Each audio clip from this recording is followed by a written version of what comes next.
मतलब देखिएगा कि वो मार ले गए, मतलब वो सपा यहाँ से सीट वो जीती लोकसभा में यहाँ से, और लालजी वर्मा हमारे यहाँ मतलब जीते थे। तो अभी आप देखिएगा, और जो कि सत्ता भी नहीं था, बात ये समझिएगा।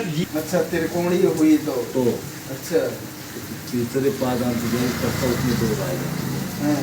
अगर बसपा वो हर बार की तरह फूट जाता है तो तीसरे पायदान पर जाती है तो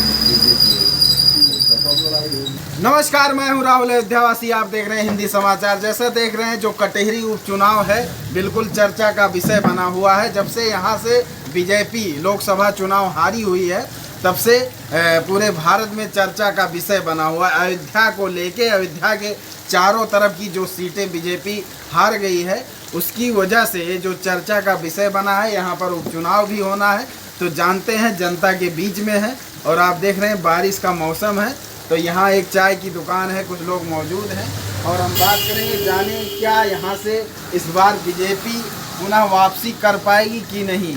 और यहाँ पर कुछ नवयुवा साथी भी हैं, चलिए बात करते रहेंगे और जाने ये चाचा जी हैं। तो चाचा जी, क्या लग रहा है जो यहाँ पर चुनाव है, लोकसभा चुनाव बीजेपी यहाँ से हार जाती है, तब से चर्चा का विषय बन गया है जो उपचुनाव है, कटेहरी उपचुनाव है। यहाँ से प्रत्याशी कई सारे मैदान में हैं और अभी जैसे लाल जी की पुत्री हैं, बेटी, वो भी सपा से दावेदार हैं, बताया जा रहा है सपा से वो लड़ सकती हैं, और बीजेपी से अवधेश द्विवेदी हैं, और बसपा से हैं, बसपा से नए कैंडिडेट हैं अमित वर्मा। तो क्या लग रहा है कि इस बार चुनाव का नतीजा जो आने वाला है क्या होने वाला है, क्या कह सकते हैं? भैया, अगर त्रिकोणीय लड़ाई होगी इसमें सपा तीसरे पायदान से चली जाएगी। अगर त्रिकोणीय हुई तो क्या बीजेपी वापस कर पाएगी चुनाव में? अगर स्टाइल कर गई बसपा तो चुनाव में वापस भी कर जाएगी। अच्छा, बसपा अगर फाइट करती है तो बीजेपी देख सकते हैं। चाचा का कहना है यहाँ का जो चुनावी समीकरण है, क्योंकि यहाँ दलित जो वोट है 90,000 है और ब्राह्मण वोट है 44,000, और उसके बाद में वर्मा वोट है 40,000, और उसके बाद में राजभर वोट है 17,000, उसके बाद में आपको बता दें जो क्षत्रिय ठाकुर वोट है वो 20,000 है, और प्रजापति वोट है लगभग 12 से 15,000। तो ये सारे वोट के समीकरण है इस विधानसभा के। मुस्लिम 50 और मुस्लिम जो है यहाँ से 50,000 की जनसंख्या में वोट करता है। तो आप समझ सकते हैं यहाँ पर जो सबसे ज़्यादा वोटर है दलित है, उसके बाद मुस्लिम है और वर्मा है, ब्राह्मण है, उसके बाद में धीरे धीरे जनसंख्या घटती जाती है। तो इस बार क्या दलित जो है कि सपा में चला गया था, कहीं न कहीं आरक्षण की बात उठी थी, कई सारे मुद्दे को भटका के पीडीए पे चर्चा करके, और बहुत सारा जो मुद्दा था उसकी वजह से यहाँ से बीजेपी जीती थी। बीजेपी को हार का सामना करना पड़ा। तो चलिए जानते हैं जनता के बीच में। भैया, क्या कहिए, आपको क्या लग रहा है?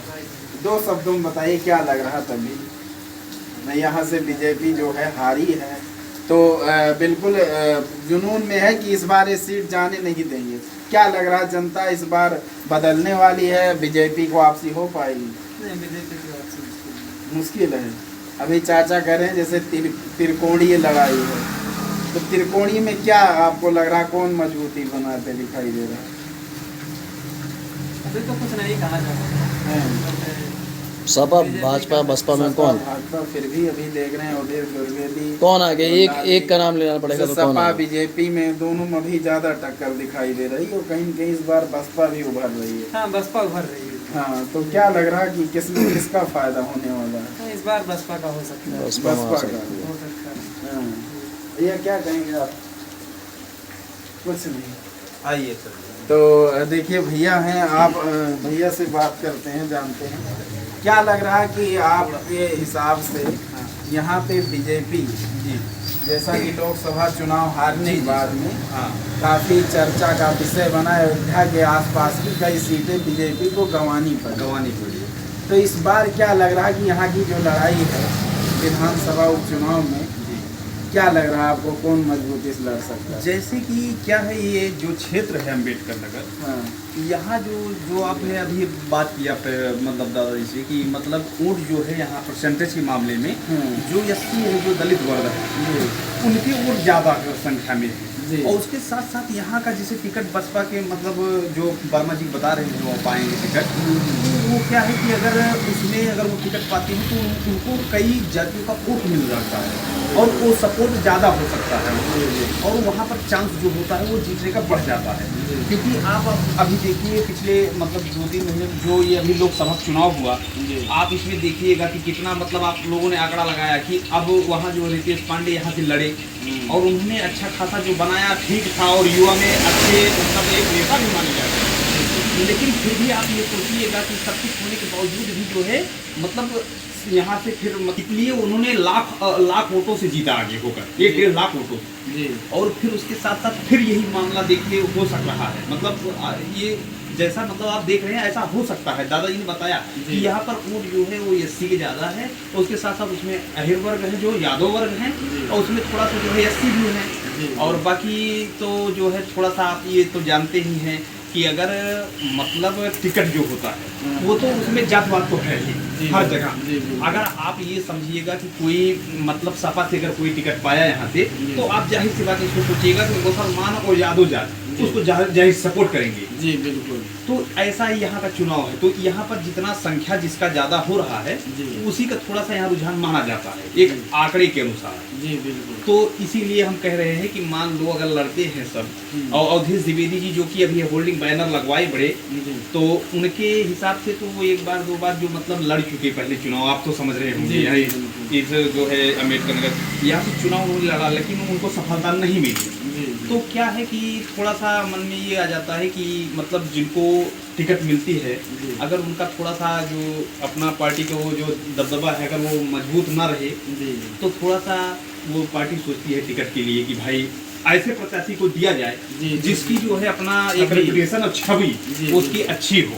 तो इसलिए मैं यही कहूँगा कि यहाँ के लोग जो हैं वो थोड़ा सा वही उसी पे ध्यान देंगे और इसी के ऊपर लड़ाई है। यहाँ वोट जिसकी ज़्यादा है और जैसे मतलब और एक बात और है, मैं ये कहूँगा अम्बेडकर नगर में कि लोग यहाँ के लिए विकास के लिए नहीं सोच रहे हैं, यहाँ ये सोचते हैं कि मतलब आ कौन रहा है। मतलब टिकट के ऊपर ये है कि मतलब ये नहीं सोचते हैं कि सरकार जिसकी है उसके ऊपर दिया जाए तो विकास हो। जी। अभी आप सोचिए ये जो लोकसभा का चुनाव हुआ इसमें जो है अगर वो जीत भी लिए मान लीजिए वर्मा जी जीते और सपोर्ट सब मतलब हर एक चीज था, लेकिन आप सोचिए अगर लोकसभा में वो बैठ नहीं पाएंगे अपनी बातों को रख नहीं पाए वो तो यहाँ क्या विकास होगा आप बताइएगा क्या है कोई विकास। लेकिन क्या है जहाँ से जैसे सरकार है वहाँ वैसा उसका वो होना चाहिए तो विकास वहाँ होगी। बात आप समझिएगा विधानसभा को रिप्रेजेंट जैसे कि अब आप देखिएगा जो विधानसभा का अगर सत्ता में कोई है जीतता है तो वो यहाँ का मतलब विकास कर सकता है। नहीं तो ऐसे तो वेतन और गाड़ी भाई और सब वो तो मिलता ही रहता है चाहे जो बैठेगा भाई जब वो करेंगे नहीं तो क्या मैं एक बात और कहूँगा कि क्या भी मैंने 2-3 इसी रोड पे जो अपना ये रोड है ना तिवारीपुर ये क्यों नहीं किया हम तो फोन कर ही रहे थे आप उठाए नहीं। ये देखा कि दलित समुदाय का पूरा मतलब इकट्ठा हुई और काफी गाड़ियों में काफी 100-150 गाड़ियां हैं फॉर्च्यूनर बढ़िया एक सिक्योरिटी लगी हुई। तो आपको पता होगा ये क्या नाम उनका आजाद भीम आर्मी कई बार तो उनका भी एक रैली था तो ये अपने यहाँ कटिहरी मतलब विधानसभा में हो गए बड़ी भारी रैली आजाद। तो यहाँ पर सिक्योरिटी चल रही थी भाई बकायदे मतलब एक महफिल बढ़िया जमी महफिल यहाँ से गाड़ी निकल रही थी स्कॉर्पियो बढ़िया गाड़ियाँ थी तो वो मैंने रैली देखी ज्यादा यहाँ जो थे बहुत ज्यादा उत्साह थी उनके अंदर और हजारों गाड़ियाँ जब गई यहाँ से ना तो वहाँ लोगों का मैंने देखा तो मुझे लगा कि मतलब इनकी संख्या ज्यादा है जैसे कि बताया उसके बाद कई बार किया था कई बार बाद भी दादाजी एक बार कैमरा कर लीजिए करना है नहीं करना एक बार कर लीजिए अभी रुकिए अभी हम कहीं हैं। दादाजी ने अभी आप लोगों को बताया और भैया बता रहे हैं कि यहाँ पर त्रिकोणीय नहीं चौकोणीय लड़ाई होगी। आप समझ सकते हैं क्योंकि आजाद समाज से जो रावण है रावण भी अब मैदान में और रावण देखते हैं क्या करते हैं और उनके पार्टी से कौन आ रहा दावेदार क्योंकि चंद्रशेखर रावण भी अपने जो उनका प्रत्याशी है उतार सकते हैं क्योंकि यहाँ पर वो 2 सभा अभी तक कर चुके हैं। और जो बसपा से हैं अमित कुमार जो हैं वो भी लड़ रहे हैं, और नगीना से तो शायद सांसद भी है, और नगीना से सांसद हुए हैं अभी अभी। तो पूरी अपनी जो पार्टी है भारत में एक छवि बनाना चाहते हैं, मायावती कहीं कहीं पीछे छोड़ के, और वो आगे बढ़ना चाह रहे हैं। तो आप लोग देख रहे हैं, और चौकोड़िए लड़ाई में कौन बाजी मारने वाला है, इस जनता के बीच से हम आपको सर्वे में एक एक पॉइंट पता चलता रहेगा, और आप लोग भी कमेंट करके बताते रहें। और अगर आप कटहरी से हैं, अंबेडकर नगर से हैं, तो आप कहाँ से वीडियो देख रहे हैं, वीडियो में कमेंट करके ज़रूर बताएं, और वीडियो को शेयर करते रहें। धन्यवाद दोस्तों, मिलते हैं एक नई वीडियो।